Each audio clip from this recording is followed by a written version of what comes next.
So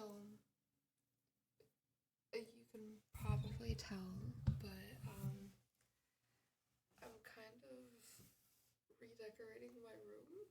I just kind of like put everything back in place before I started streams so that it looked not everywhere.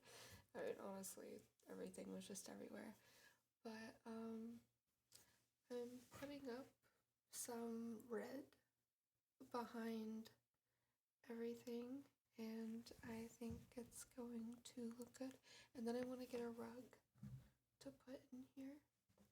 And then, yeah, the red cloth, yeah. My arm itches so bad. It improves your sleep. Well, I'm glad to hear that. How are you doing? I missed you. Aw, I missed you. A skunk by Rockwood. Guys, I just got, you could probably come in here, I'm not gonna lie.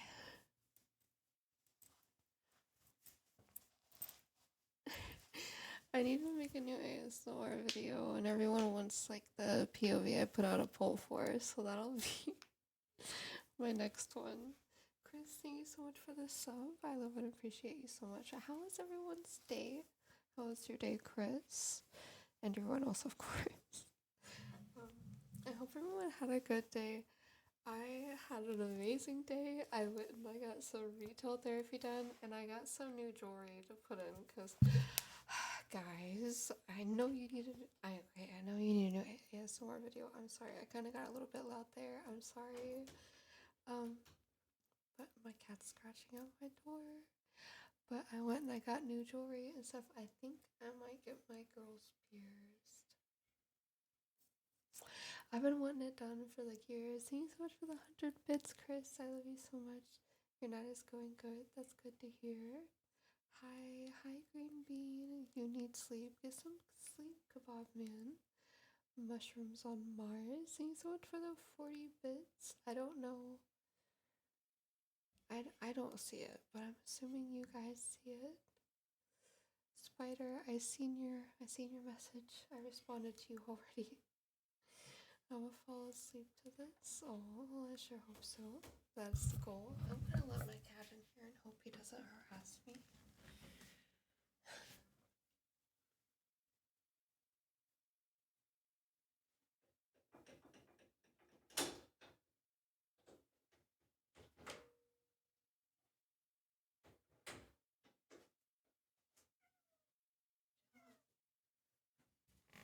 Chat. I got a Roomba type thing. I don't know. It's like a shark version of a Roomba, but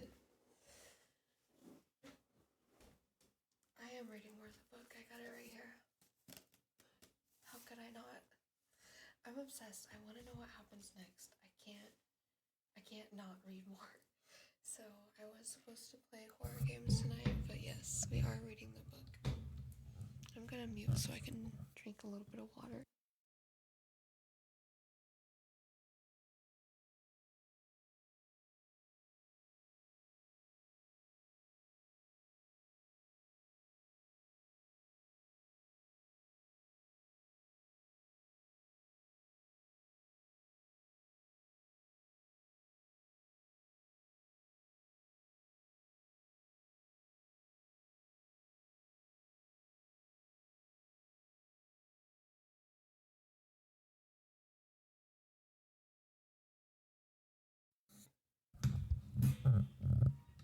Saying hello. His name is Diablo. He's a little rude man. If you can't tell by his name. My hair looks. I didn't style it today. It's fine though. You want my bottle used? It's kind of crazy. The hair looks good. Thank you. Alright, are we ready to get reading?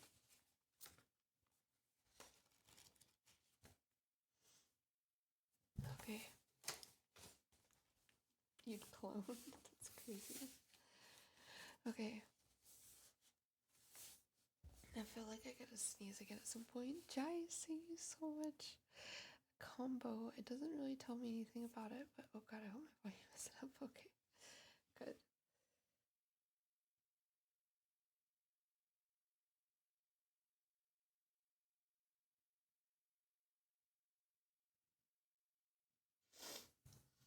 I'm gonna be sniffling a lot now. I'm so sorry. Oh my gosh. It feels like my background is so blank without that like tapestry up. It'll be back up Friday. That's fine. Chapter 24. Amelia. Amelia had just finished making. I don't need my headset on. I need to be able to tell how loud I'm talking. I don't know why I did that. Okay. Amelia had just finished making Mignon's missing persons Facebook page when she heard shouting downstairs and went to find her father standing in the kitchen screaming into his phone. Her mother at the dining table with her head in her hands. I'm not accusing your son of anything, Dad said, his face flushed red. I don't care what Detective Foster said. I want to know what your son knows. I want to know what happened that weekend. Amelia heard the voice on the other line, tiny and small but angry at the same time, and Dad paced, grinding his teeth and clenching his fist. Amelia took a seat next to Mom and whispered, What's going on? He's talking to Bennett's father. Don't worry, sweetheart. Everything is okay, Mom said, trying and failing to smile. She held Amelia's hand, and her fingers were cold. Dad continued, I don't have to talk to Bennett. I don't even want to talk to your lawyer. I just want answers. I need. He cuts himself off as the voice on the other line grew louder. How is this harassment? I want to know what happened to Mignon. I'm only asking questions. I am calm. Amelia glanced at Mom, who squeezed her hand, sensing her fear. Seeing her dad this way scared her more than she wanted to admit. The wariness in his eyes made them distant and far away. Dad's voice picked up an octave. An octave. Oh my gosh, I can't read right now. Sorry, guys. Really? A restraining order against me? Are you insane? More harsh words on the other line. Frustration and anger burrowed into Dad's brow.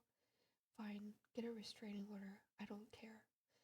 Go back upstairs, Mom said to Amelia, but Amelia didn't move. I'll go to your brother's cabin whether you want me to or not. I'm not giving up. The voice on the other line started screaming obscenities to Dad and shouted them before he stared at the phone in shock. They'd hung up on him. He swore again, once loudly, collapsed onto the chair next to Mom. They held each other and Amelia went back upstairs. She couldn't bear listening to her father sobbing. Okay, I held out, but I gotta go blow my nose. I'll be right back. I'm so sorry.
No way. I'll be right back.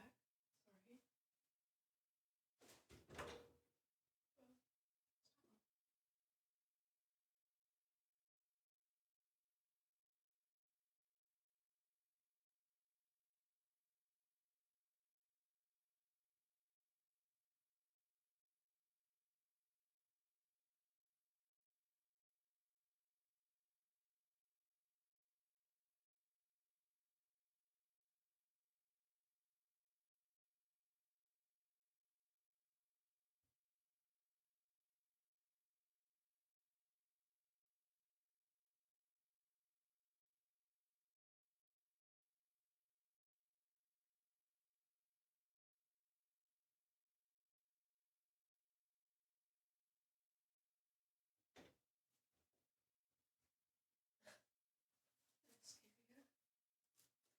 Okay, guys. Sorry. Whenever I blew my nose, I guess my jewelry fell out. This is what I need.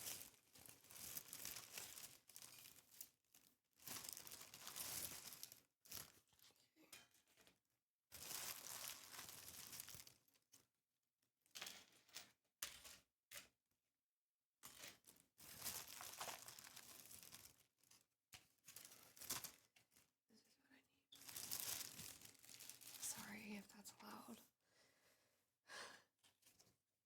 Can I buy the tissue used? It's crazy.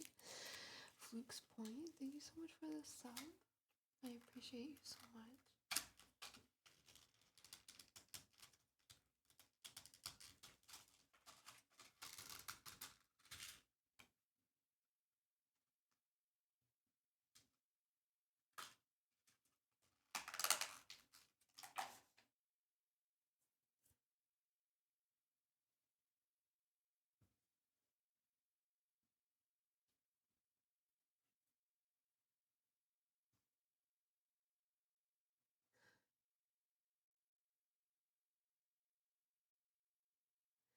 You stayed up until 4:30 just for me.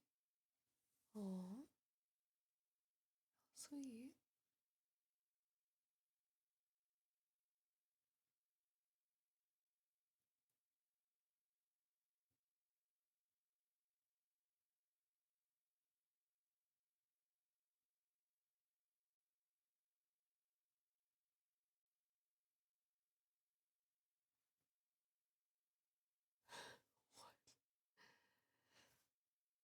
Okay.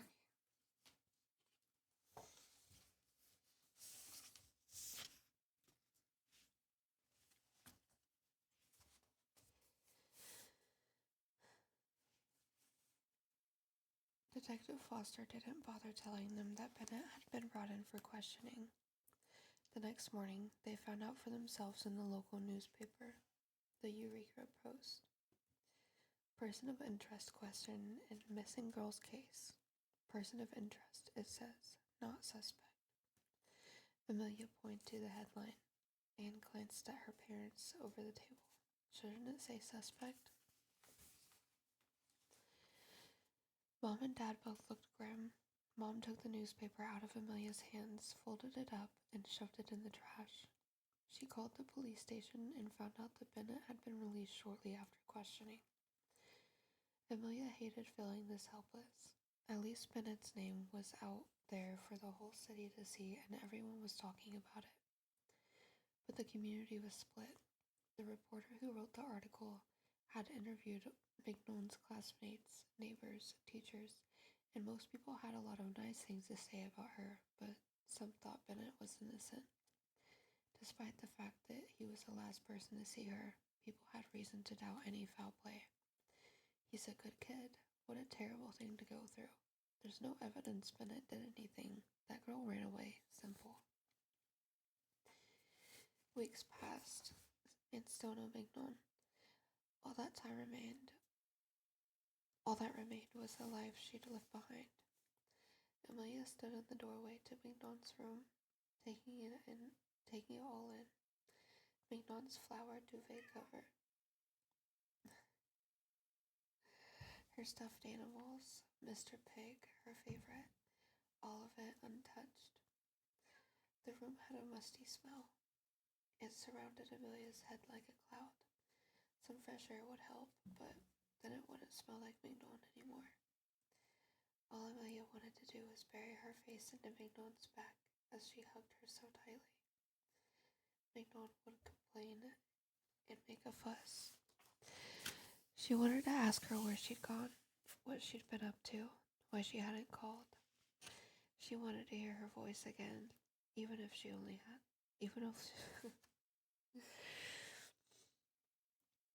I can't speak. Sorry. Oh, thank you so much for the 50 bits and another 90. Oh my gosh. I appreciate you guys. Jice, what the heck?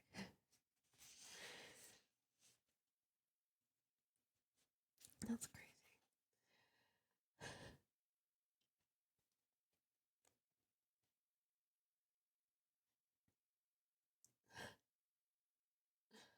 What was that? Does someone just subscribe? If so, I appreciate that. She wanted to hear her voice again, even if she only said one word. One word would have been enough. She didn't even remember the last thing she said to her sister. Was it have fun, or did you steal my headphones? Maybe. Be safe. Mignon leaving for the weekend had been so mundane, so ordinary, forgettable. Amelia hadn't cemented it in her memory. Not knowing where she was or what happened to her was the worst. She liked to think she'd been a good sister, that she hadn't annoyed Mignon too much, especially as they got older. What would she give to sit outside when night fell, bundled up in blankets in the treehouse, counting and wishing on falling stars with her again? Amelia sat on Mignon's bed and picked up Mr. Pig, tracing her fingers over his little top hat. She often went to Mignon's room, especially when the noise got too loud in her head. From all the blood rushing in her ears, yet another news station declined to report on the story. They didn't say it outright, but Mignon simply didn't lead. It wasn't a story people cared about. She wasn't like the other missing girls on the news, with bright smiles and brighter futures. She put Mr. Pig back on Mignon's bed. There were too many memories of Mignon lying there, her legs a pretzel, as she wrote in her diary. Mr. Pig, her proofreader. She was always writing, a pen never not in her hand, scrawling notes on napkins and on the back of receipts she used as bookmarks, even on her own body. Thoughts and ideas poured out of her like a cup overflowing. For a guilty second, Amelia thought, is the diary here somewhere? Reading it would be a major invasion of her privacy, but Amelia missed her too much to care. She wanted to know what her sister had been doing, what she really thought about, how she really felt. It would be a way to get a fraction of her back, even if it was just a voice echoing in Amelia's head while reading her words. But they were her words. Despite a little voice in the back of her head telling her not to do it, Amelia first looked in the dresser, an obvious place to stash her diary, but she figured getting through with the obvious places was a good start. All the chores served their purpose, filled with clothes, no diary. She checked the closet next, then under the bed, Mignon's bookcase, stacked with uneven piles of books she's devoured well into the night. Nothing. She flipped through Mignon's favorite copy of Peter Pan. She'd marked the pages with underlines and notes near her favorite lines. Amelia wondered if Mignon had taken the diary with her. Amelia. She whipped around, thinking she'd been caught snooping, but the doorway was empty. No one was there. It took a moment for her heart to dislodge from her throat. She was so tired, staying up late, staring at Mignon's dedicated missing persons page. the stress was wearing on her. She put her hands to the side of her face and took a slow, steadying breath. It wasn't Mignon. Amelia didn't want to believe she was dead. She couldn't believe she was dead. She couldn't give up. It was not an option. She was going to find Mignon. She moved to leave, but when she stepped down, the footboard felt different than the others. She stepped back, then forward again, testing the pressure. Normally the wood gave away slightly, but this part felt solid as stone. Amelia knelt down, hands splayed on the floor. Sure enough, part of the paneling was different than the rest. She ran her fingernails through a deeper groove, and the slat in the wood came away, revealing a hidden compartment. There were crystals and rocks, shiny things Mignon had picked up on walks, like magpies stealing treasures. There was a romance novel with a half-naked man on the cover that surely Mom and Dad would freak about if they knew Mignon had it. A couple of 20s wrapped around a pack of gum, and Amelia reached inside. Mignon's personal diary. The velvety purple cover glistened in the light, and an ache twisted in her gut. She knew she was crossing a line, but she needed to do this. She needed to know. Thank you for all the gifts. Thank you so much for the 120 bits. It doesn't tell me you sent it over here. For Mushroom and Ill, I appreciate you guys. Hi Dylan, how are you?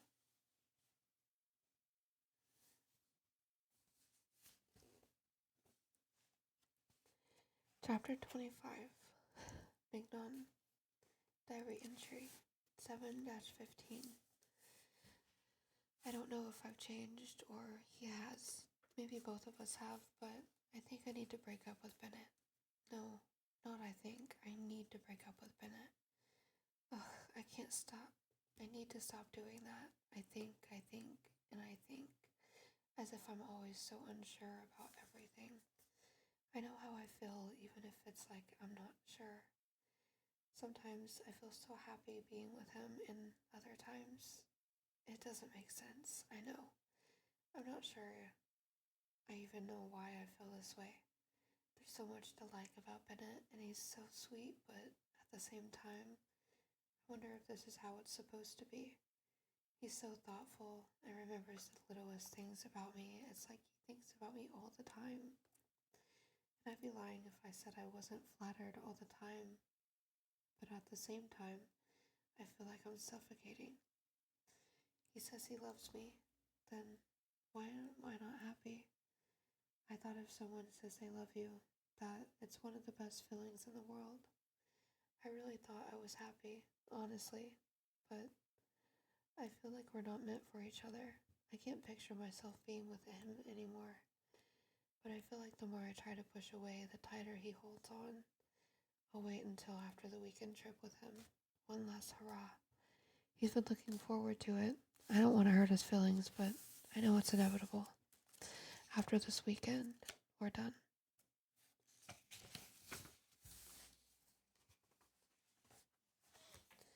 Chapter 26. Amelia. Amelia, where are you? Dad's voice carried up the stairs and nearly gave her a heart attack. She rushed downstairs, Mignon's diary in hand, to find her parents had come home. Their cheeks were pink, wind-chapped and sunburned, having been out all day putting up Mignon's missing persons posters in Shasta Lake. Is Mignon? Mom asked, hopefully. Amelia held out Mignon's diary. At first, her parents looked confused, but Amelia's heart jackhammered in her chest, racing with worry and dismay. It was their first lead. Without delay, her parents handed Mignon's diary over to Detective Foster at the precinct, but they made Amelia wait in the hallway. Amelia knew they were trying to protect her, but she felt even more useless as she sat on a lumpy office chair alone. Sorry, Jesus. Based on the volume of their conversation, it was not going well. She could hear Mom's desperation through the closed door and see Dad's rigid silhouette through the frosted glass of Detective Foster's office door. Amelia stared at her feet. Even though she had hoped otherwise, she thought something like this would happen. Mignon's final diary entry didn't mean anything. What they claimed had happened afterwards was pure speculation. It was still likely that she ran away. Without physical evidence, Bennett's story was stronger. It was clear what happened. The uncle backed him up. They'd believed Bennett's family over her own, one word against another. What good were the police for anything if they weren't? What good were the police for anyway if they weren't going to help? But Amelia knew, deep in her bones, that Bennett had hurt her sister. Sorry. It couldn't be a coincidence. Maybe that's too far. Alright, she's not turned up a lot. There we go. It couldn't be a coincidence. She needed to prove it. A bitter rage formed inside Amelia that felt like an enormous, slithering eldritch beast, venomous with sharp teeth and bloodlust. Sometimes it came out when Amelia was alone and she'd smash her things in her room and scream and cry, and other times it sat nestled cozily in her gut, as if napping, readying itself for another round. Amelia fed it, reading and rereading Mignon's diary until she heard Mignon's voice again and she had the pages memorized. Reading let her hate, and hate was one of the only things she could feel most days. It kept her going. She could hate that Mignon was gone, hate that no one cared, hate that the world wasn't fair. The more she read, the more she felt. Every time she thought of Bennett, the beast grew stronger. One day, she saw him in the grocery store. She'd been sent to pick up food for dinner, having run out of casseroles from sympathetic neighbors, and she almost collided with him in the frozen food section. He didn't look up from reading the back of the frozen pizza box. Amelia had to scramble back the way she came so he couldn't see her. She slumped against the shelves in the snack aisle and crumpled to the floor, panic rising in her chest and darkness taking over.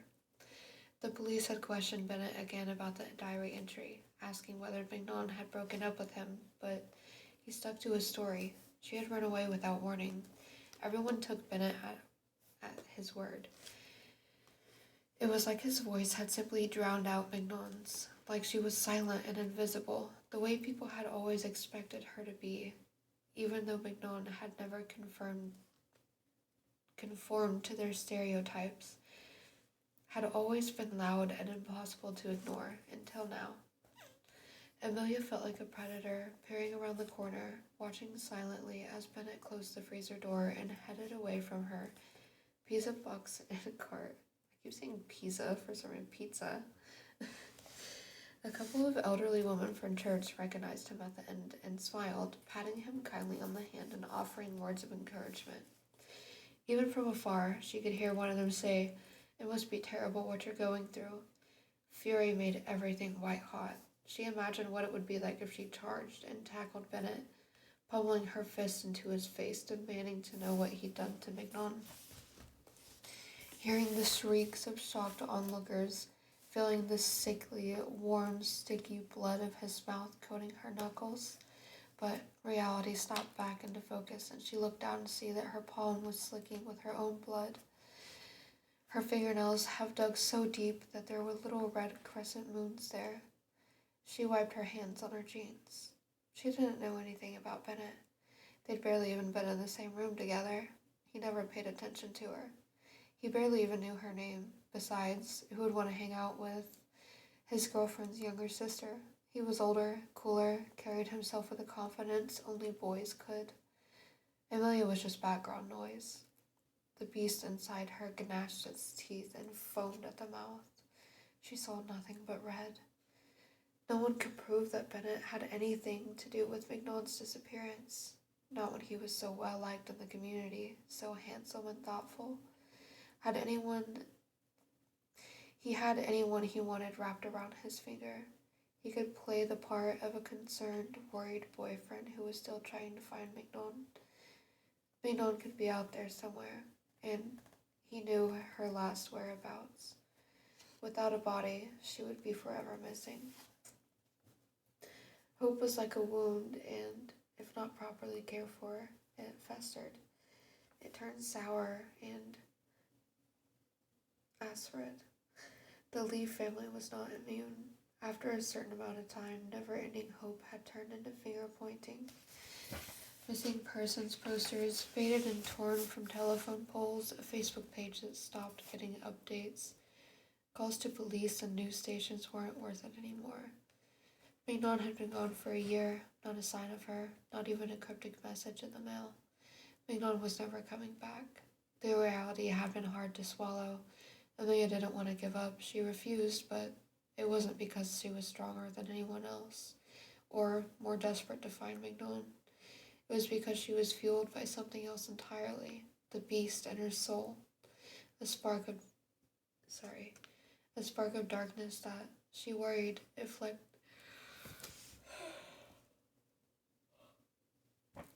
tried not to yawn. My bad. She worried, if left unchecked, would consume her entirely. The family fractured like ice. Dad was the first to go. One day Amelia came home to find him packing the suitcase that he usually took on business trips. Going somewhere? Amelia asked. He jumped as if he hadn't heard her and stared like he'd been caught. Oh, Amelia, sweetheart, yeah, I'm going away for a while. He folded up one of his white dress shirts and laid it on top of the rest. Where? He held out his hand, frozen, thinking as if on pause, and then said, Beijing. Why? Dad smiled, obviously finding it amusing that Amelia was asking questions like she had when she was little. But his smile was more sad than anything. I need to take care of my mother. She's not doing well. What about us? Amelia asked. Dad continued folding his clothes. It'll be okay. It's just for a little while. She knew in that moment that he was lying, but she didn't have the strength to say so. He blamed himself the most. Amelia heard him crying in the bathroom a lot, whispering Mignon's name under his breath over and over again, with running water to muffle the sound. She cried herself to sleep after hearing that. Now she watched him pack up the rest of his things, taking in his every movement, the way his hands carefully folded his clothes, the hunch of his shoulders as he leaned over his suitcase, the shine of his black hair and the soft light of the master bedroom. She didn't cry or reach out to him or try to stop him. She'd already lost him long ago, before he left. He put his hand on top of her head, just as Mignon used to do, and looked down on her, smiling, though his smile was shaky and unstable. She knew every time he looked at her, he was looking at Mignon. Bye, sissy, he said. The last memory she had of her father was his back as he walked out the door.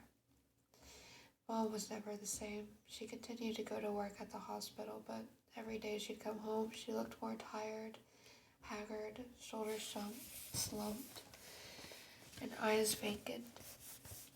Dad deposited money in their account to cover their expenses, and she didn't need to work anymore, but she still did. Amelia guessed it was because it gave her something else to put her energy into, while still constantly worrying about Mignon. She never gave up looking for her. She joined support groups for parents of missing children, so when she wasn't working or calling private detectives asking for help, she spent nights with other grieving parents who were going through the same anguish she was feeling. It was like Amelia barely existed anymore. Mom stopped watching the news. Every time a report aired about another missing child or the tragic death of a teenager in an accident, it reminded her of how the news media had barely covered Mignon's disappearance. She quit going on social media as recommended by her support group. In-person community was best for healing, and online spaces led down towards spirals. Amelia was on her own most of the time. She learned how to cook, how to clean, but most of all, she learned how to lie. She learned how to avoid tough questions, how to convince anyone that she didn't need help, how to put on a smile and pretend that everything was fine. She couldn't move on. Mom, she said, finding her mother sitting in the kitchen among a style of stack of bills. I got in. She handed over her acceptance letter to UCLA. She'd gotten into the graduate program for computer science, one of the best in the country, and at 16, she would be one of the youngest students in her year. I just blew my nose not too long ago, of course. Oh, is it too quiet?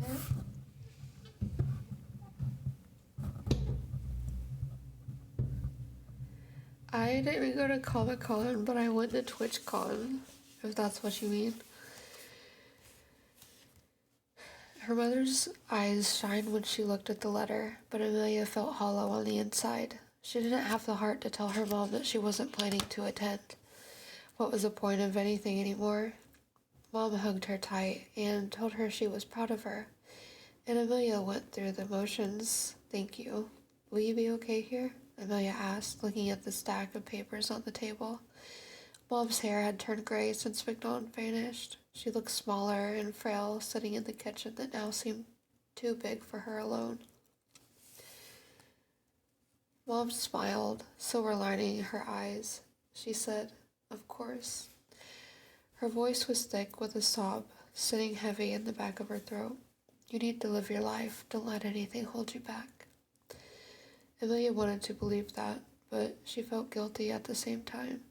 I'll call and email, she said, every day.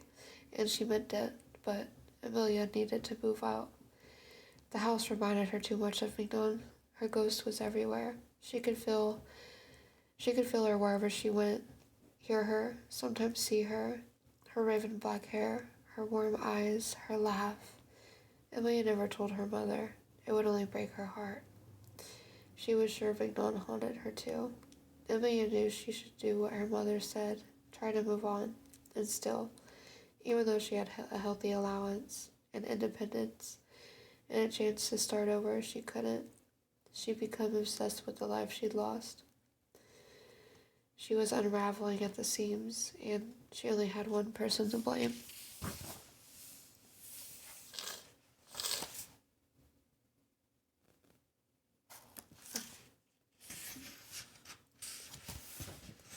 Part 6. Revenge.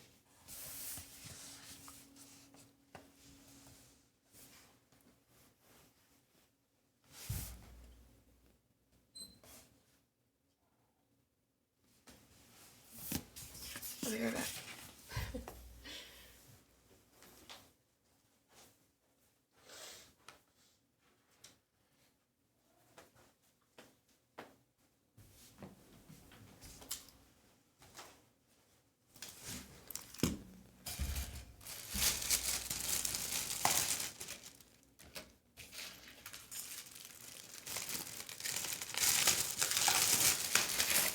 Okay.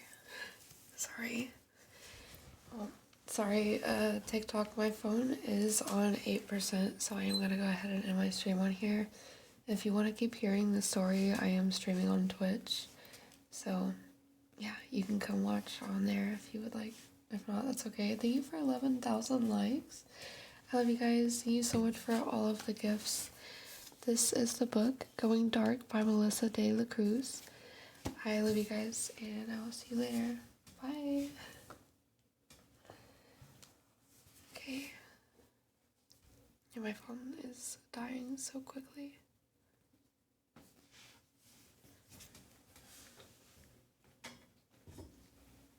Fuck.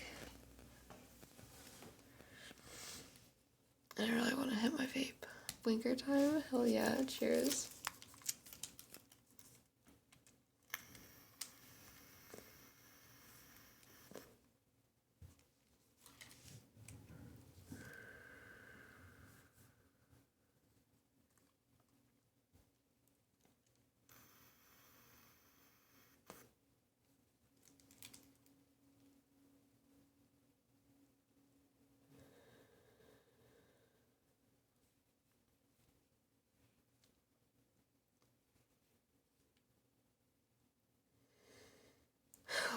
have such a busy day tomorrow.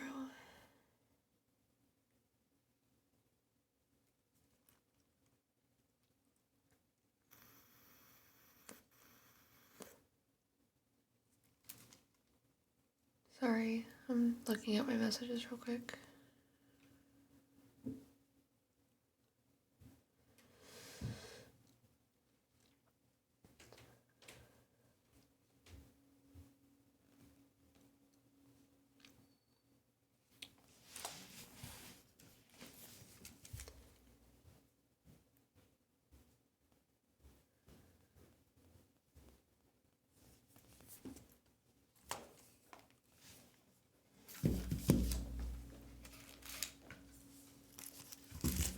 Okay, sorry. Hello, hi. The vape.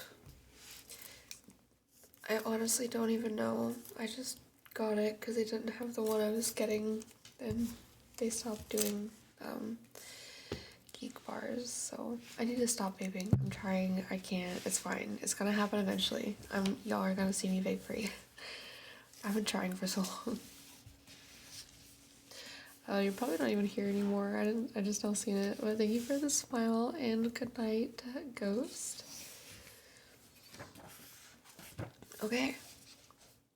Chapter 27, Harper. Harper is the hacker that is trying to find out where Amelia is, by the way, in case you don't remember. Harper hasn't meant to get this deep. Oh my gosh, already messing up. Harper hadn't meant to get this deep into Amelia Ashley's disappearance. She'd only meant to poke around, lift up some rocks, as they say, root around in the cellar for skeletons, but the more she learned about Amelia Ashley, or rather, the more she learned about this fake persona, the harder it was to look away. Harper had ignored her side hustles, writing code and doing homework for lazy classmates in favor of research into Amelia's background. Lucy came into her room one day to find Harper wrapping red yarn around thumbtacks and pinning documents and pictures to her wall. Lucy said, staring. Okay, so you got a crazy person wall now. Great, that's great. Is it so crazy? Harper asked. When you have a missing girl's face plastered all over your bedroom? Yeah.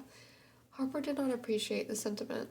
She noticed that Lucy had brought her dinner, a steaming hot bowl of pasta. She had completely forgotten to eat today and practically lunged at it. Lucy shoved it into her chest as she walked further into Harper's room, looking at the miraculous organization and documentation she'd done over the past few days. What exactly are you trying to accomplish? She asked, staring at Harper with her eyebrows so twisted she almost looked like a cartoon. Harper practically inhaled dinner and said, around a mouthful of pasta, basically, I don't think Amelia Ashley is real, but people have reported her missing, her friends and stuff. No, I know, a girl is missing. I just think Amelia Ashley. I don't know, I read that, it sounded so weird, sorry. The sister said, but people have reported her missing, her friends and stuff. No, I know, a girl is missing. I just think Amelia Ashley is a construct. She's an invention, a character, created by this one. She pointed her fork at Amelia's pretty face, her smile that could light up any room. What do you mean? I mean, Harper said, a little annoyed that she still had to spell it out. She hasn't told anyone about it yet, not even Tori. She didn't quite know how to break it to her. Everything about this girl is fake, literally everything.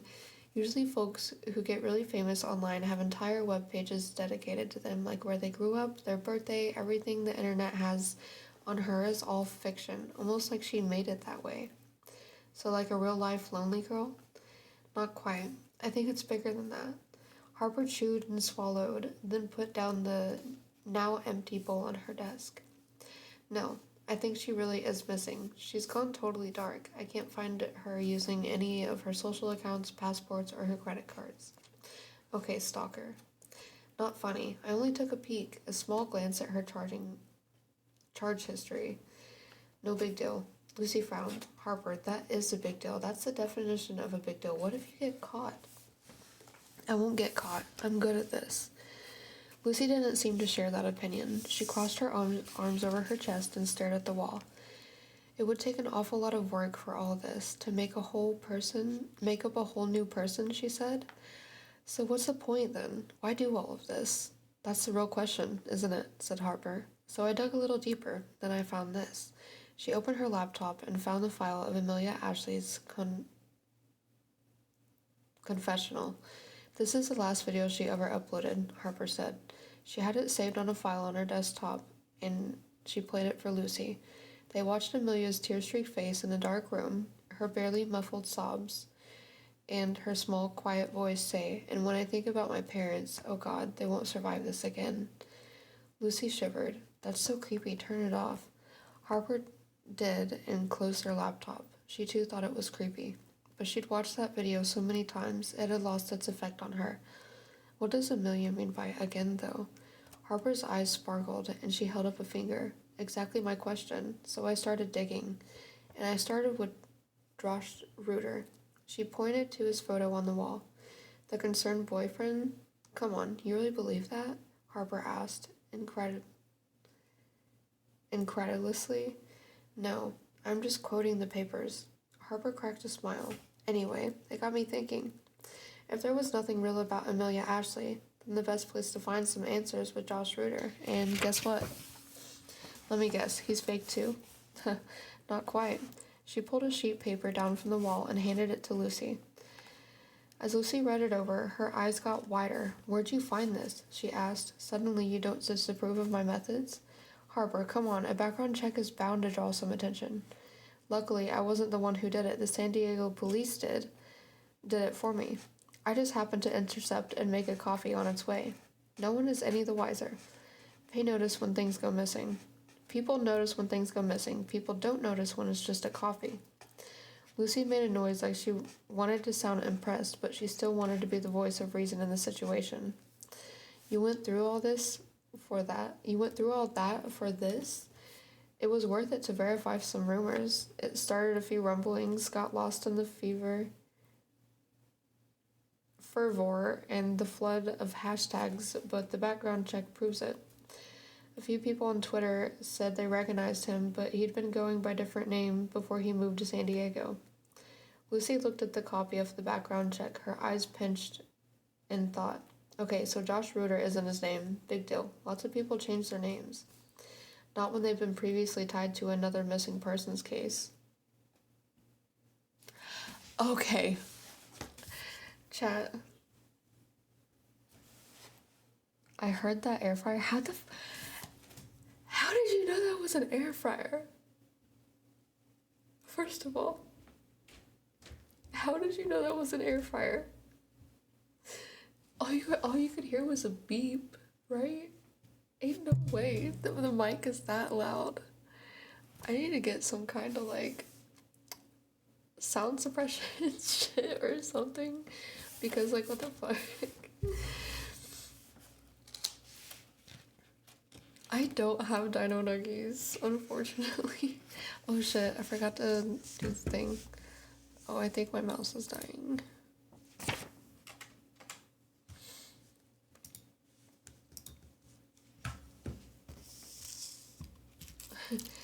I don't know how to use an oven-only air fryer. Nuggies. I don't really like chicken nuggets, if you want to be honest. Did it really wake you up? There's no way. Are you kidding me?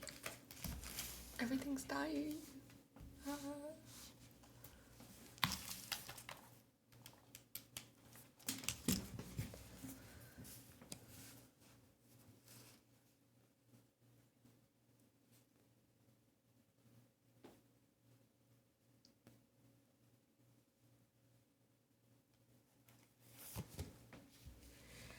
You love my streams? Well, thank you.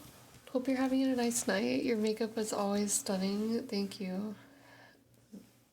Do you have the same air fryer or something? I couldn't be more confused. I am okay. Chapter 28. Amelia.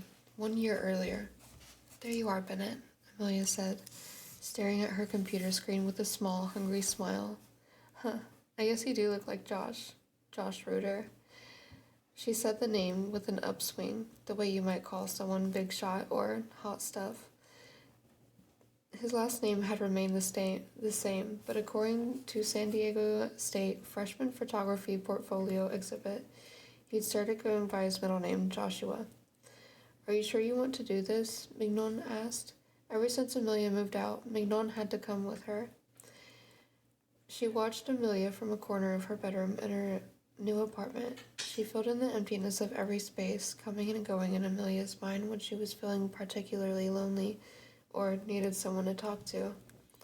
It was better than talking to the nothing around her, even if she wasn't real. Call me curious, Amelia said. It had taken her a long time to find Bennett. No, Josh.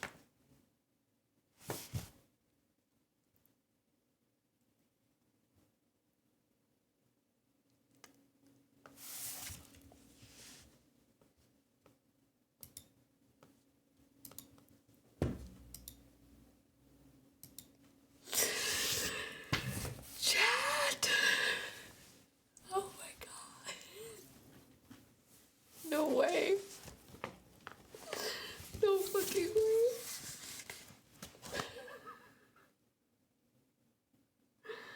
Oh my god, chat. It's him.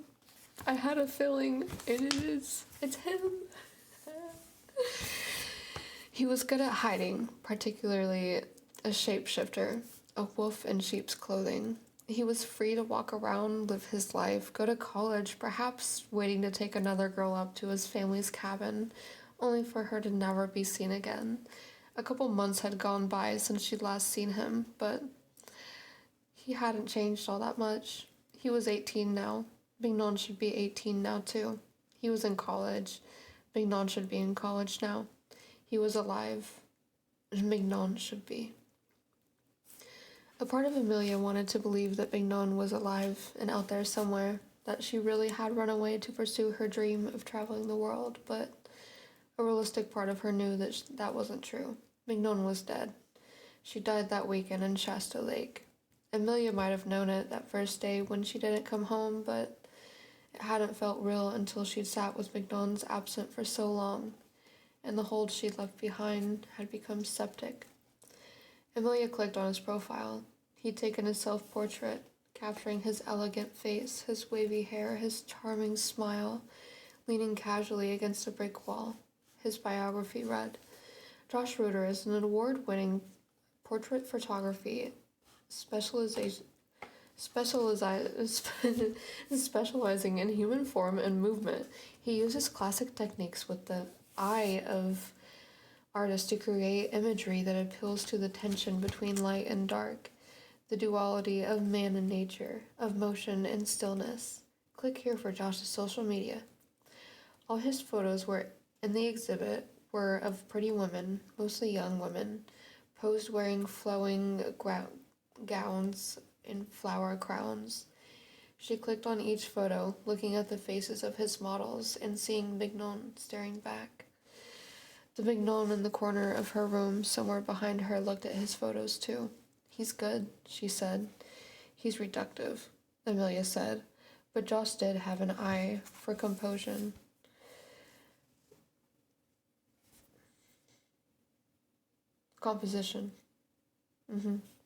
She'd give him that. He'd won a scholarship, according to the website, paving his way for a bright future in photography. How many pictures did he take of you? She asked her sister's ghost. Mignon couldn't say, because Amelia didn't know. Mignon only knew as much as Amelia did. She was a ghost, a memory. Amelia clicked on more photos. Each model looked like Mignon to her. The same energy in the angle of their bodies, a soul in their eyes. She saw them as Josh saw them, through their eyes, his lens, and her skin crawled at the thought of being Josh. What went through his head? Did he dream of Mignon? Did he remember her? Did he feel guilty about what he'd done? Did he have nightmares? Did he panic every time a police car so much as pulled up behind him on the road? She hoped he did. She hoped he couldn't even rest. More photos, more models. Had any of these women gone missing too? Amelia considered starting a search.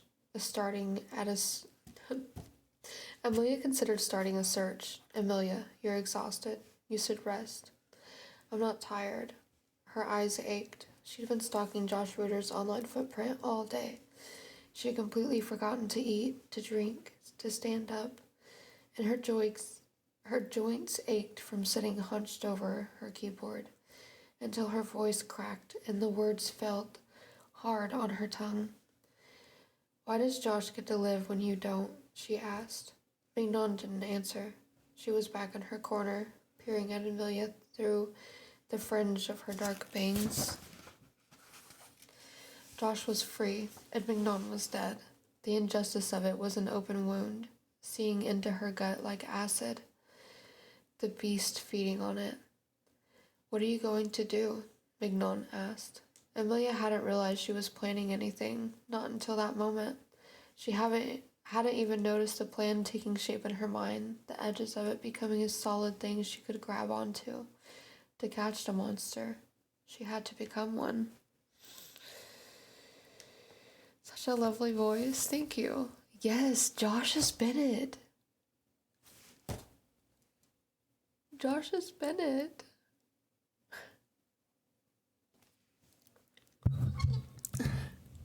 You are all such good boys and good girls for me. I hope you are entertained by this, as Verdi says that they are. I'm glad you're entertained. I'm gonna take a drink of water. My throat's kind of getting a little scratchy.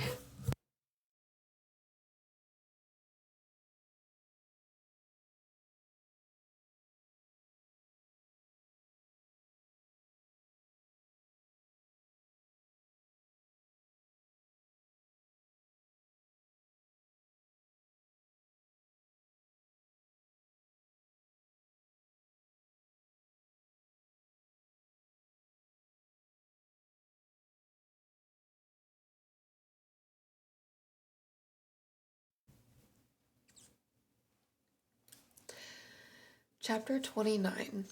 Amelia. For Amelia Ashley to be born, Amelia Lee had to die. I love you too, never die. Why have I been saying it in Verdi? My brain just didn't want to process how to, read that. I was trying to be a little funny. Okay. Amelia Lee was a dirty blonde. Amelia Ashley had hair like sunshine. Amelia Lee wore glasses. Amelia Ashley was blessed with perfect vision. Amelia Lee never smiled. Not anymore. Amelia Ashley smiled like she had a secret she wanted to tell. Amelia Lee was forgettable, a girl in the shadows. No one looked at her twice, but everyone looked at Amelia Ashley. It helped that Amelia looked more like her mother's side of the family, and it was startling to see how easy it was to pass. No one from her old life would recognize her. She didn't have close friends, and she'd scrubbed her entire existence off the internet. Who would be looking for her anyway? She waited around the corner of the laundromat in downtown Eureka just as a light rain started to fall, missing her down and making her feel like she'd broken into a cold sweat. Her guy was late. She didn't know his name. It had been on purpose, just in case either of them decided to start talking to the police. But she regretted not having his phone number so she could call him. Her feet ached and her jacket didn't stop the trickle of the rain that had dripped down the back of her neck as she hunched in the cold Northern California fall. Cars rumbled by, aware of the girl standing in the shadows out of sight in the streetlights. Unaware of the girl, still no sign of her contact. His services were pricey too. She spent a few $1,000s, half of what he'd asked for up front as insurance, and she was starting to think it was all a scam. She silently cursed herself in her stupidity before a black sedan pulled up and rolled down the window. Sedan. A sedan. Yeah. I can't speak. You got the money? A voice inside asked. He was in shadows, and she couldn't see his face except for the except for the glint in his eye from the cell phone store across the street. She knew he was in his 20s with stringy blonde hair and pock marks all over his temples. But other than that, she didn't know anything about him. She asked, "You got my stuff?" There was another shadow in the passenger seat. Amelia hadn't expected a second person. She couldn't help that her heart skipped in her chest, perhaps as a warning. She was new to this kind of thing, trading money in exchange for illegal documents like some sort of spy operation, but she was aware enough to understand that changes like these, including unexpected hang-oners, were something to worry about, especially since it meant someone else would see her face. The driver pulled out an envelope from the middle console. It was full to bursting. Money first. Amelia's eyes had adjusted to the dark, and she could see his passenger now. It was another guy, roughly around the same age, with dark hair. He wouldn't look her way, purposefully keeping his face turned towards the passenger side window, his hand covering the bottom half of his face. He kept fidgeting with the zipper on his hoodie. Amelia tried to quiet her pounding heart and took out the last remaining 1,000 from her waistband. They traded easily enough as Amelia glanced a peek inside the envelope. There was her new passport, driver's license, and social security card. Everything she needed to start a new life. Automatically, she said thank you, but the driver pulled away before the words had finished leaving her mouth. She took a step back and watched the car as it drove off down the road, and she was about to leave when the brake lights flared and the car screeched to a halt. Shadows moved inside the car, and Amelia took another step back. Every instinct told her to run, but the passenger side door flew open, and the dark-haired guy scampered off into the mist, running full tilt on flailing legs into the night. Amelia stared, dumbstruck, but the driver's side door opened. The blond guy emerged, clutching his hand to his face. Even from that far away, she could see blood dripping between his fingers. She knew she should run, but she stood, rooted to the ground, and stared. "He stole my money," he shouted, his words muffled through a layer of blood. The other guy was already gone. Amelia could barely think. She had never seen anything like it before, and she didn't know what to do. She had frozen like a deer in headlights. The blond guy spotted her. "You, come back here." He marched forward, and Amelia stood frozen, brain on lockdown. Once he was right in front of her, he tried to grab the envelope from her hands, but she pulled back. "Give it back," he said. He sounded congested. His nose looked broken. It was smashed flat against his face. "No," she said. He tried to grab it again, and she stumbled back. He snarled and lashed out, grabbing her by the front of her raincoat and yanking her towards him. No one had ever touched her like that before, not even when the boys on the playground in elementary school got too rough. A move everyone said was because they liked the girl. She wanted to scream, but she couldn't. "I need more money." He shook her again and put his hand around her throat and squeezed. The edge of her vision went dark. She gasped, but no air came into her lungs. Panic set in. She thought she was going to die. White-hot fear made her feel too big for her skin. She held on as tightly as she could to the envelope. He shook her again, his fingers squeezing around her neck, and she lashed out. She struck out at his face, the heel of her palm connecting with his already broken nose, and he let out a horrendous scream as she broke free and sprinted in the opposite direction. His screams echoed after her as she ran, legs pumping as far away as she could before her legs gave out and he thrusted, and her throat tasted like a copper. Oh my god, I cannot read right now. I'm so sorry, guys. She collapsed behind a 7-Eleven, startling a creature that had been digging around in the garbage. She let out a hoarse, "Oh shit." She was safe, but she didn't feel like it. She let herself cry for a moment. She only calmed down when she realized the guy wouldn't report what happened to the police. Oh, Kevin, sorry. Oh. Could you not get it? I'm confused. Thought you were knocking on the door. Yeah, I thought you guys coming in. Oh, fine. Yeah. Thank you. I It appreciate should it. be crispy. I did the thing. Are you not hungry? Yeah, sorry. You don't want any? I Why? want potatoes. Why? Order a sandwich. I can't believe you, I'll wow. show you. Are you kidding me? Brother, actually, that looks a lot better. Uh-huh. I can't wait to get it fully in. Honestly, we could do an optical illusion and just do from your shelf up. I was thinking, And then just like, don't move the shelf. they're so hot. I'm Oh my sorry. god. I'm so Oh, sorry. fine. So, You have water? You want water? Oh, I got it. That's fine.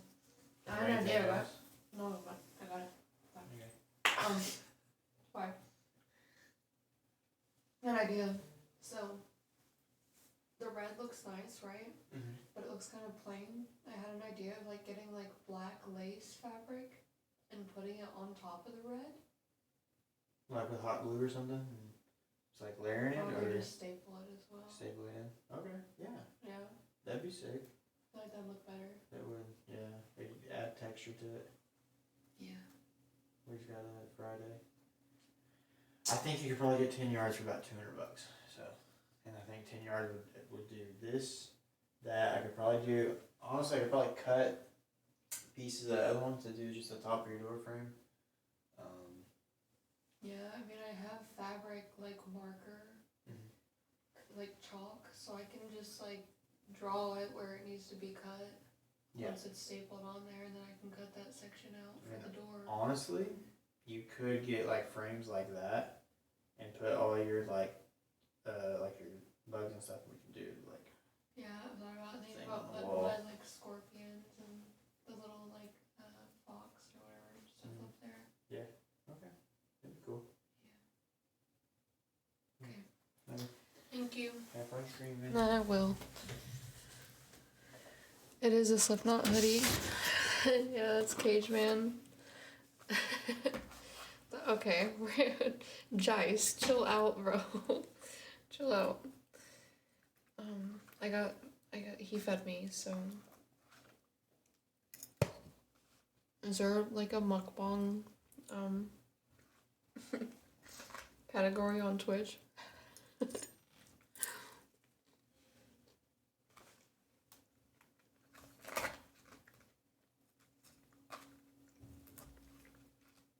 Jice, you should go to TwitchCon this year. I'd love to hang out with you.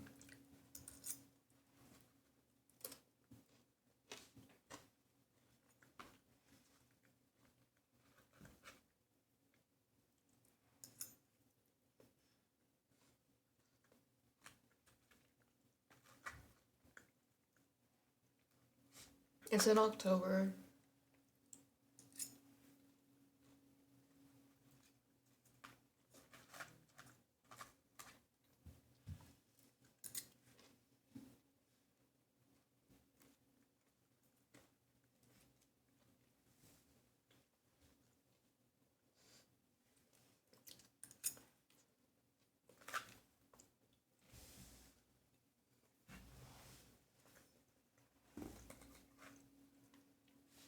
That's your loss.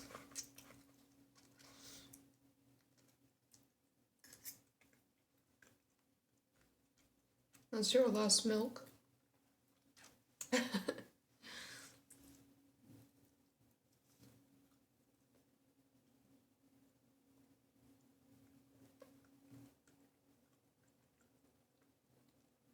Fuck you, kebab man. What the fuck?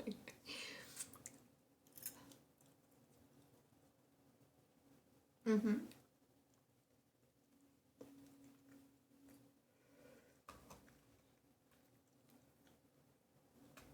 Yes, Milk. Ryan will be there.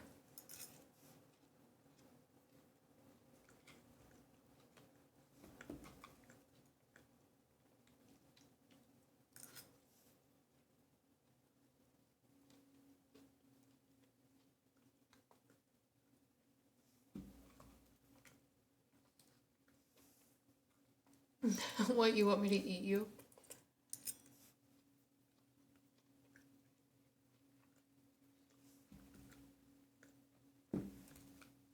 Of course. And do your eyeliner. And try.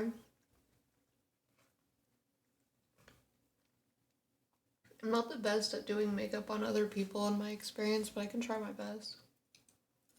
I'm gonna be honest.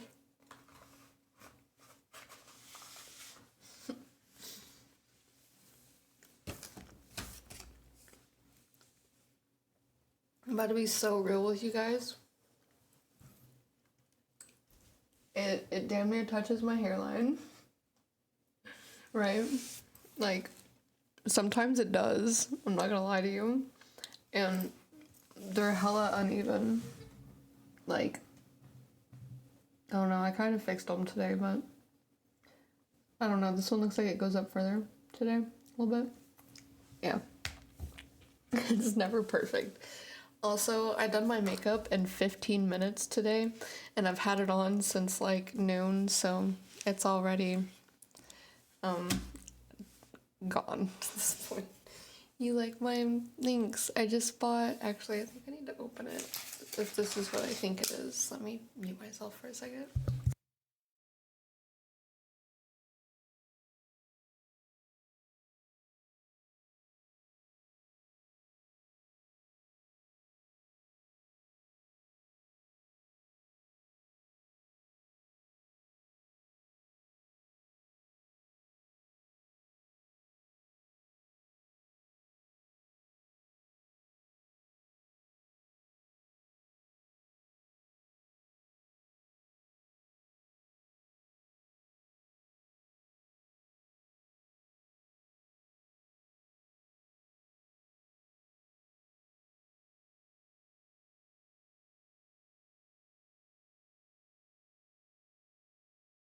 It's nothing special.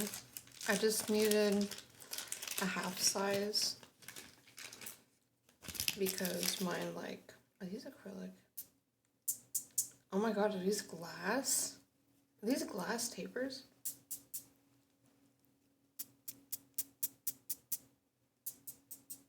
Why does it sound like that? It's almost like the little magnet thing you can get and play with as a kid. Yeah, it's not though. That's so weird.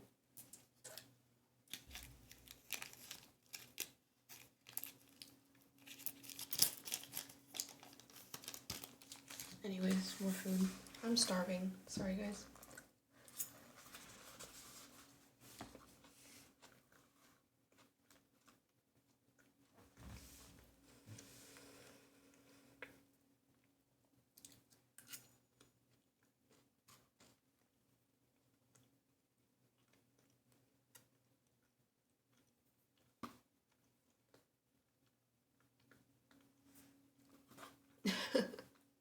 I'm doing my best.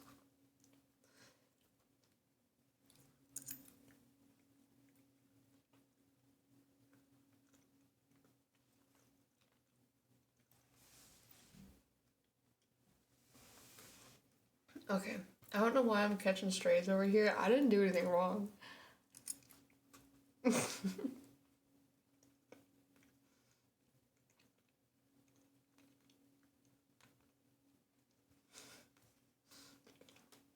I'm trying. I'm also trying to hurry up and eat so that I can return to the story.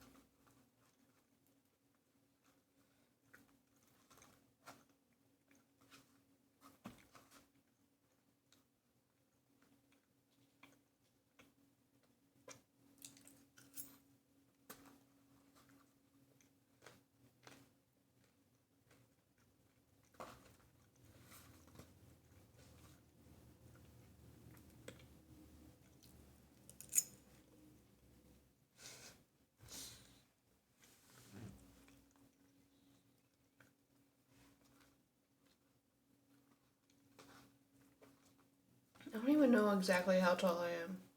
I'm not gonna lie to you. I don't know how tall I am. I'm definitely not fucking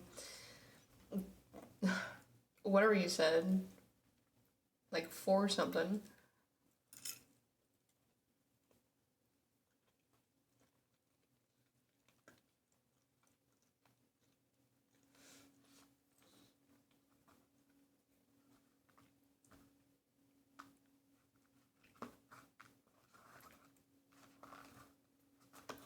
So like, one thing about the angel things, I'm really tempted to take them out because I can't eat ice cream. I cannot eat ice cream. I don't. It leaves it gets all over them and it leaves like 2 little scratch marks in it. Or even like popsicles, ice cream bars, whatever. They do the same thing. And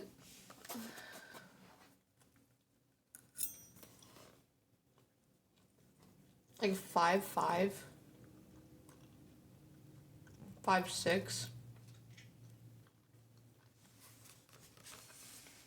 My ID says 5'9", but I really think the motherfucker's lying. Maybe I had boots on that day. I really don't know.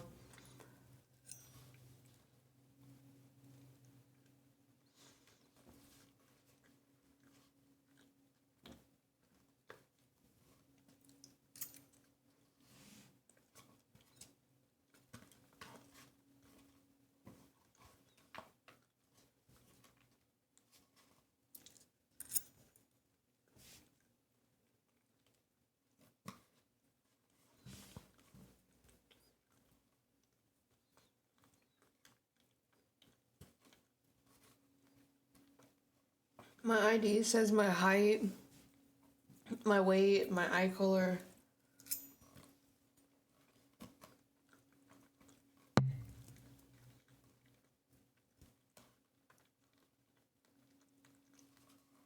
Potatoes and veggies, sorry. It's potatoes and veggies.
I wasn't even doing that because of food, like being on my lips. I was doing that to get the lipstick off because eating food will take your lipstick off. So I was trying to. Okay. Anyways. No protein with the meal, but I do have protein shakes, so.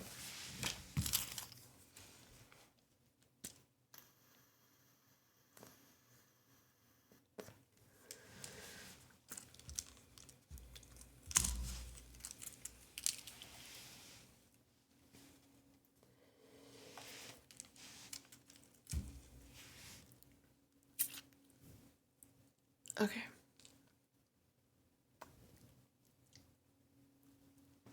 See? That's lipstick right there on my finger.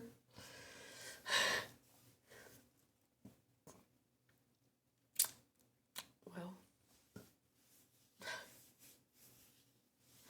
Clean my fingers, oh my god.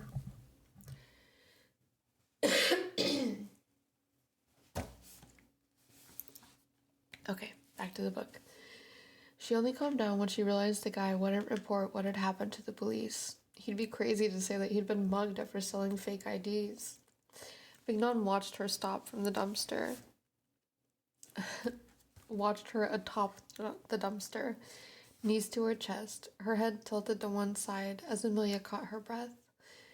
She had never been that scared before. She had no idea what she was getting herself into. There were dangerous people in the world, and she was dancing among them, tempting fate. If she wasn't careful, it would all be for nothing, and she would fail Mignon again. She cried more just thinking about it, and bit on her fist to stop herself from making too much noise. Mignon watched her with warm, dark eyes. If she were real, she would have reached out and tucked the loose hair around Amelia's face behind her ear, but she wasn't real. She wasn't real, and Amelia was alone. "You don't have to do this," she said. "I do," Amelia cried in the dark. "I do have to do this. I have to. I need to." It took Amelia a long while, panting and crying again against the dumpster, to feel like she was safe enough to walk home. The flight to Los Angeles was the first test using her new ID. It worked like a charm. She was headed to CreatorCon, a YouTube convention for creators like herself. To be invited was the internet's version of the Met Gala. Everyone who had...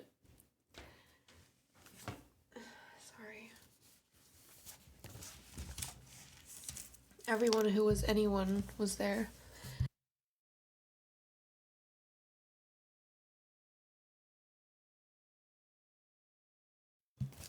You gotta inhale my cough. Get over here then.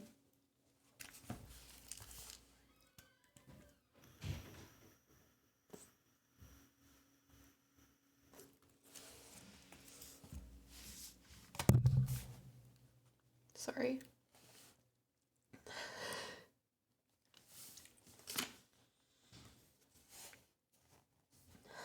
For months, Amelia had worked tirelessly, building her brand as a travel writer, just as Mignon would have done. She was meticulous and worked long into every night, scraping and scrounging for every last view, every last comment, every last follower, faking her way through her travels, using Google Maps in order to write believably imagining herself standing on the street corner and selling the story from the comfort of her bed. She hated flying, but Amelia Ashley loved it. It was her job, after all. Every week, she sent messages to her parents with a fake UCLA email account, checked in to make sure her mom was okay, that her dad was doing better, making sure they were none the wiser than their daughter was leading a double life. Her parents would never agree to this. She was on her own.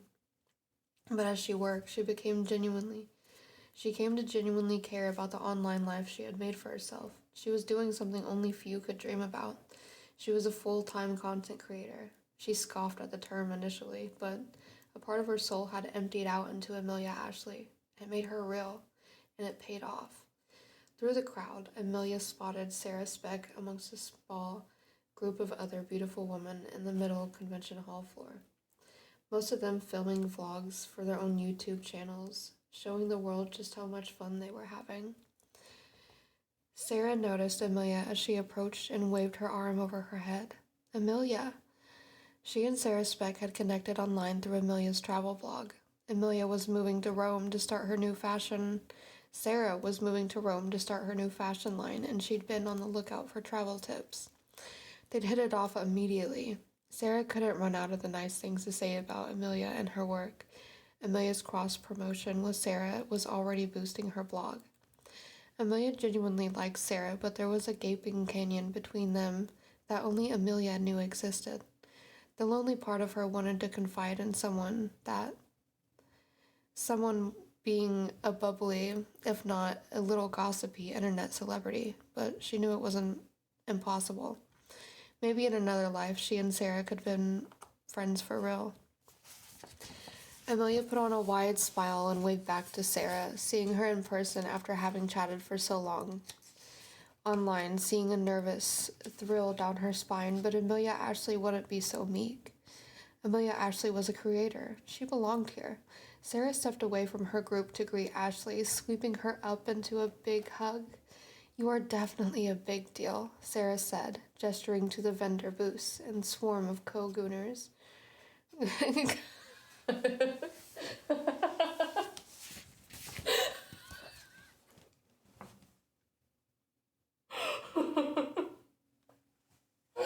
No, why did I just say that? I really just look at, oh my god, it's it says con goers. Con goers, not co-gooners.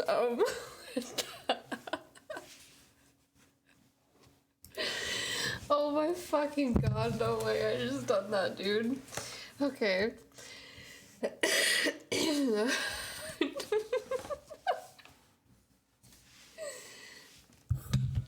I'm sorry, I got a little loud.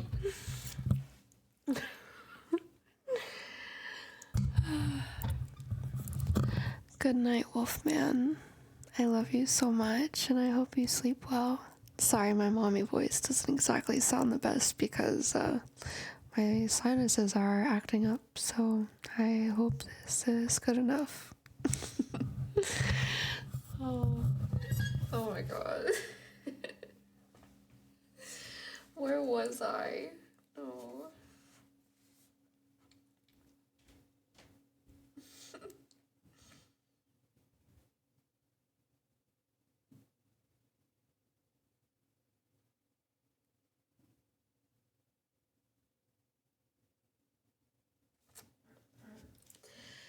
You're officially a big deal, said Sarah, gesturing to the vendor booths and swarm of con-goers. Out of the corner of Amelia's eye, Mignon melted into the sea of people, but Amelia asked, Really? Casually, Sarah said, Have you seen your line for the meet and greet? It's a mile long. Amelia couldn't believe actual real-life people had shown up to meet her. Her hard work was paying off, even if it should have belonged to Mignon. It was surreal to even think about. Sarah took a lock of Amelia's recently dyed blonde hair and clicked her tongue. You look exhausted, like you just got off the plane. I'll help you put on your face. You're a perfect test subject. Before Amelia could take it as an insult and process what was happening, Sarah whisked her away to her hotel room connected to the convention center. While Sarah Speck told her to open her eyes, Amelia lost her breath as she looked at her reflection. Witchcraft, Amelia gasped. Sarah beamed, proud of herself. Isn't it incredible what a little contour can do to change a face? Amelia leaned forward in the makeup chair, getting closer to the mirror. She looked so different, but Sarah made it look natural. She'd given her a full makeover, the effect totally changing the face Amelia had seen looking back at her for 17 years. The makeup made her pale, bluey eyes pop. She almost looked otherworldly. Teach me, please, Amelia said. Sarah laughed. Okay, a natural beauty like yourself should have few tools in her back pocket. With my help, any person who so much as looks at you will fall deeply, madly in love with you, she grinned at Amelia. Amelia smiled back, hungry as a wolf. Perfect. I have just the person in mind. Sarah laughed like Amelia had told the funniest joke she'd ever heard. Mignon sat on the empty hotel bed, twirling a lock of her hair around her finger, as if she were bored. If she really were here, would she recognize Amelia now? Amelia didn't even recognize herself.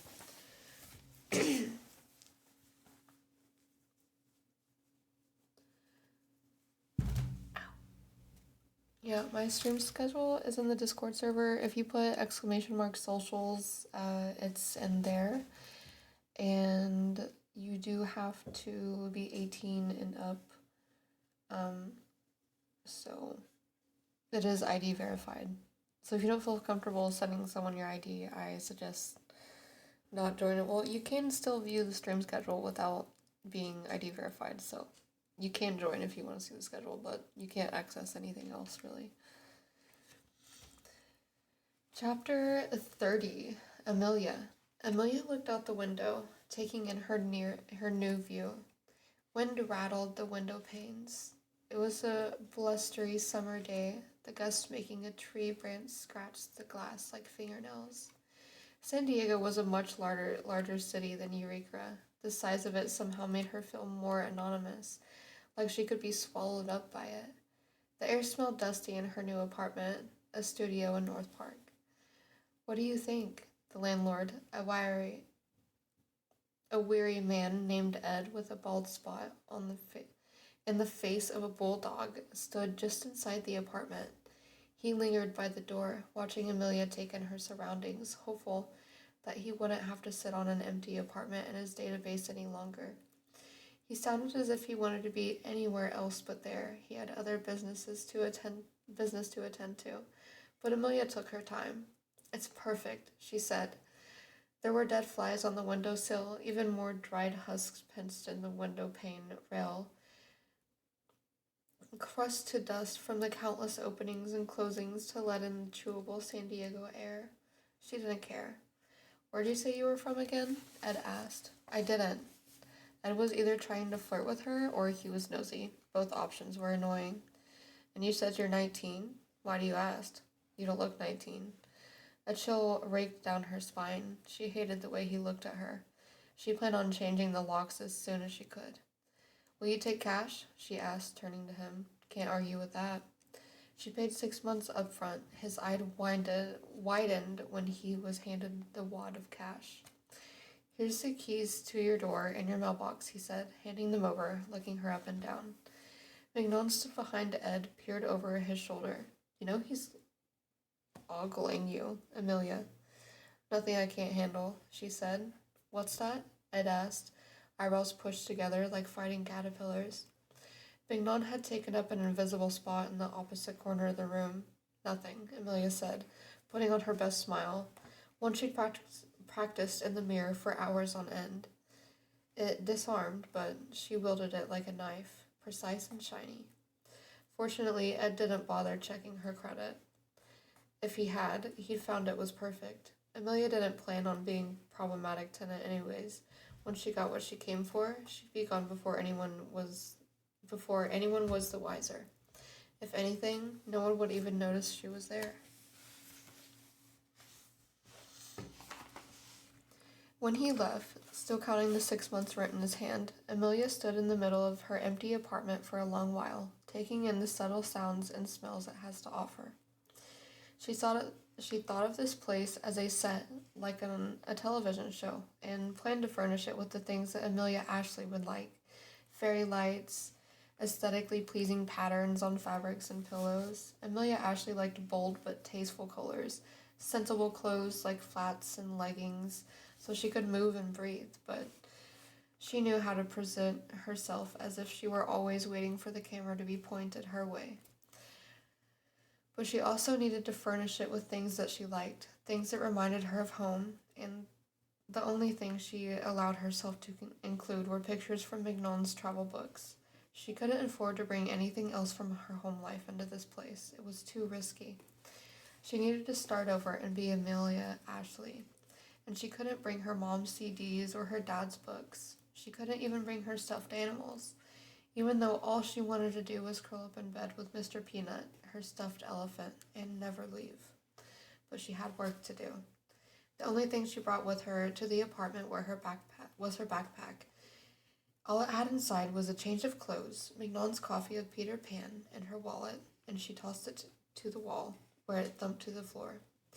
She took a seat next to it, her back pressed up against the cool brick, and pulled out her phone. She hired a publicist, and she had a few emails waiting to be answered about getting her name into the public, specifically collaboration work with other creators to boost her own audience. And Amelia made a note to respond to them later. She had other business to attend to. First of all, to set her roots deep into the city. From her backpack, she pulled out her credit cards and IDs, bound together in a stack with her hair tie. She unwound the hair tie and used it to pull back her new golden locks, then sorted through the evidence of her new identity. Amelia Ashley existed purely in those little plastic cards. It was surreal to think in this day and age a person could be a ghost on the street without these things. Going out? Mignon asked. I have to use my credit cards. They make me look real, she said. Mignon said, smiling. But you are real. Not in ways that matter. The first place on her stop was the athletic store. She bought a yoga mat, a foam roller, and a marathon running GPS chip inserted to shoes to track mileage, some weights, and most of all, clothes, including new running shoes.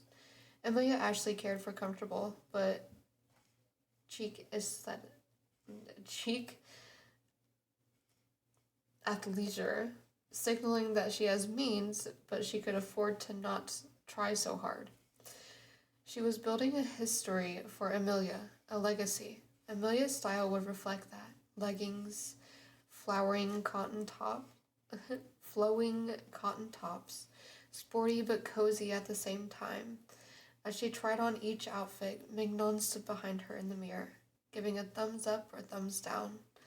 Amelia's subconscious was awfully picky. Eventually, Amelia found a few outfits she liked and could use for a while until she got more settled in her apartment and gathered everything up at the front. At the cashier, she arranged for everything to be delivered to her apartment except for one thing. She held up the marathon tracking chip. I'm taking this with me, she said, going to test it out.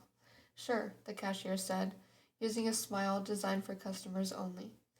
Your total today will be $1,802.70. She could have balked. Creating a new life cost more than she thought, but she couldn't let it show. Amelia held up her new Visa card and casually swiped it.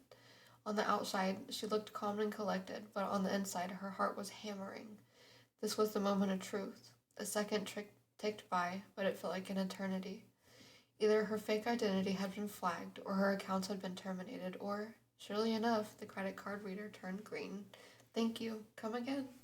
Amelia Lee was dead, but Amelia Ashley was living her best life. Amelia waited just for the right moment, timing it carefully, and then she dashed out from the corner, slamming right into her target. Oh! Tori tripped almost her whole iced coffee. Tori tipped almost her whole iced coffee on Amelia's shirt, a dramatic collision, and Amelia dropped to the ground. Oh my god, I'm so sorry. Amelia shivered. The ice from the cup shocked her almost senseless, but she shook out her hand, now drenched in pale coffee and cream. But she'd come here to play and part, and so Tori, even though she didn't know, oh my god. But she'd come here to play a part, and so had Tori, even though she didn't know it.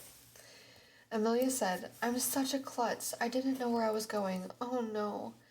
I'm such an idiot. No, it was my fault. I totally didn't see you. It's like you came out of nowhere. Amelia had been keeping an eye on Tori for weeks. While she had started building her online profile, grinding and clawing through Instagram hashtags and thousands of selfies to find the perfect one, she'd also been keeping tags on her primary target, Josh and his inner circle. The best way to get to him was through one of them. Tori was a marketing major at San Diego State with Josh, currently dating Josh's roommate Derek. She and Josh had been tagged by Derek in one of his Instagram stories on a night out after midterms, and naturally, Amelia followed the trail. She needed an in into Josh's world without making it obvious. She needed to get close to him, to circle him like a hawk, and Tori was her key. It was easy to track her down. Tori had tagged this coffee shop several times on her Instagram feed, and all Amelia had to do was wait for her to show up eventually. From her spot on the ground, Amelia slowly got up and made a show of the scrapes on her hands.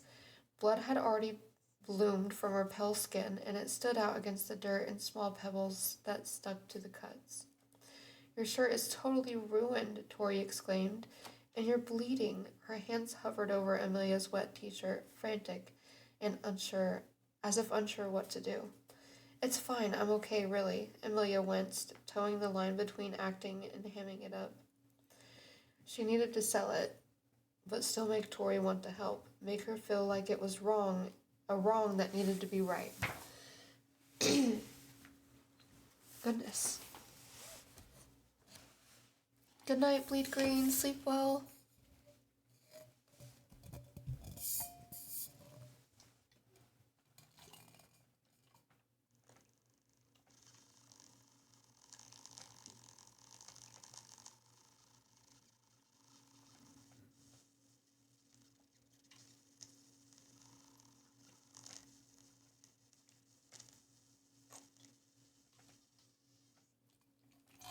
Who's this person with a can of beans?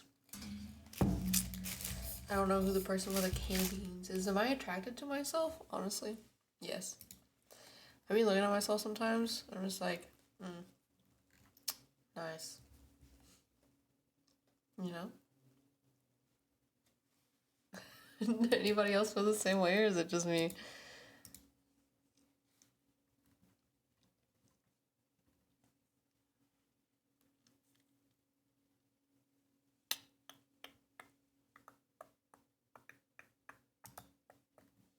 Understandable. Yeah. See, you get it. No, I think I'm ugly. See, me too on some days. There's some days where I'm like, damn, I kind of hate the way I look. But on other days, most days, I'm like, damn, I am one sexy ass bitch. And if you don't think like that, you just need to look in the mirror. And I know it sounds silly, but actually look in the mirror and just be like, I am a sexy bitch. I look amazing. I love my hair. I love my eyes. I love my outfit. And if you look at yourself while you say these things, or even just say them out loud, your brain does something, and it's. I do not, in fact, have a wall covered in cans of Heinz beans.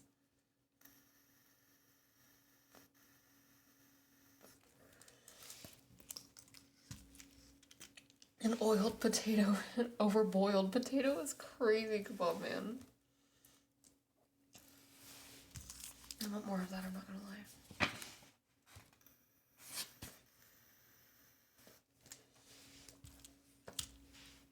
Okay. Here, please, let me help you clean up, Tori said, gesturing to the coffee shop's front door. They've got napkins inside. This is all my fault. I feel awful. Amelia let Tori take her by the elbow into the coffee shop. She told the barista behind the counter, Ralph, I need the keys to the bathroom.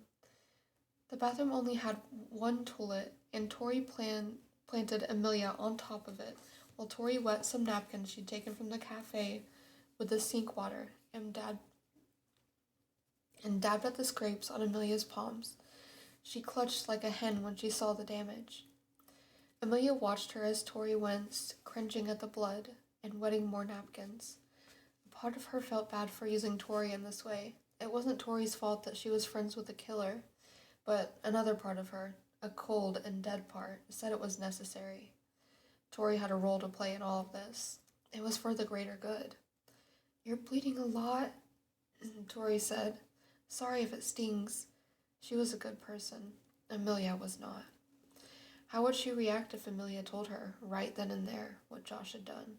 A complete stranger, sitting on a closed toilet seat, claiming that her boyfriend's roommate had disappeared a girl her age only a year ago? Preposterous. Mignon watched, crouched over the top of the sink, looking like an amused gargoyle. Really oversold the injuries there, sissy. Did you dig in some dirt for good measure? Amelia ignored her. It was a necessary step. She would have thrown herself into traffic if it would guarantee that Tori would help her. Thank you so much. I would have figured San Diego folks wouldn't care, Amelia said. Are you from out of town? Tori glanced up at her, making small talk. I just moved here, actually, she said, wincing as Tori dragged a dry napkin across her raw skin. I'd say welcome to the city, but I guess I don't do well with warm welcomes. Her smile was rueful. I promise, not everyone knocks folks new to town to the ground. It's not a problem, really. I'm Amelia, by the way. Tori, she smiled, though warmer this time. What brings you here? School. Just transferred. Amelia had a fake San Diego State ID in her pocket, but she couldn't fake her way into being a real student. When most people asked for an ID, they took a school ID at face value.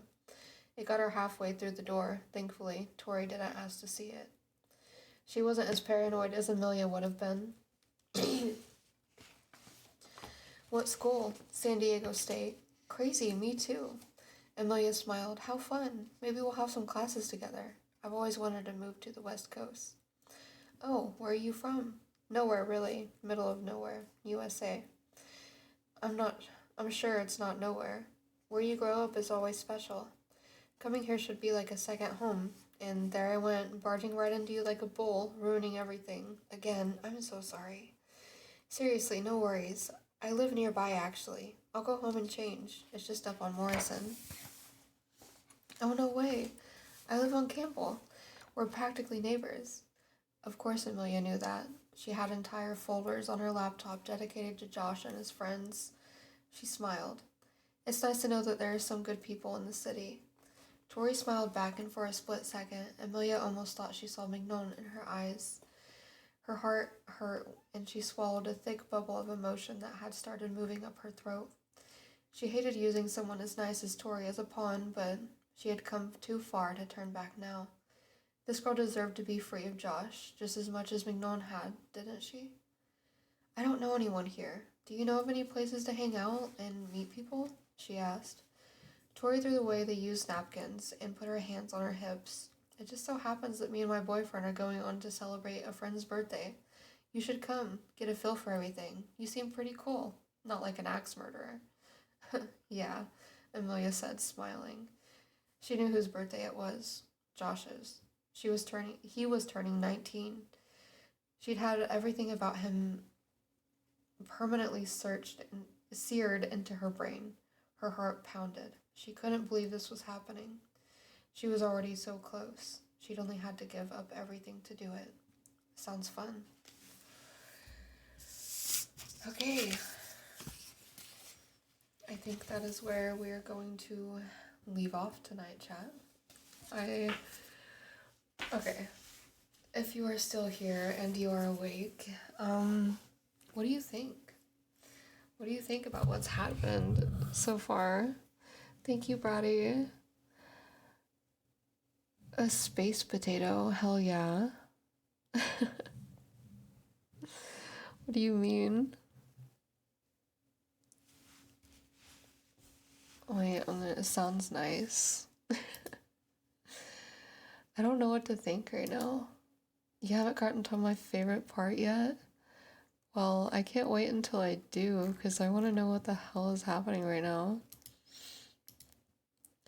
Alright guys, we're gonna raid Jade tonight. Thank you so much for watching. I love each and every one of you so much, and I will see you tomorrow. Good night, all of my good boys and girls. I hope you all sleep well, and I love you so much. Bye-bye. Mwah.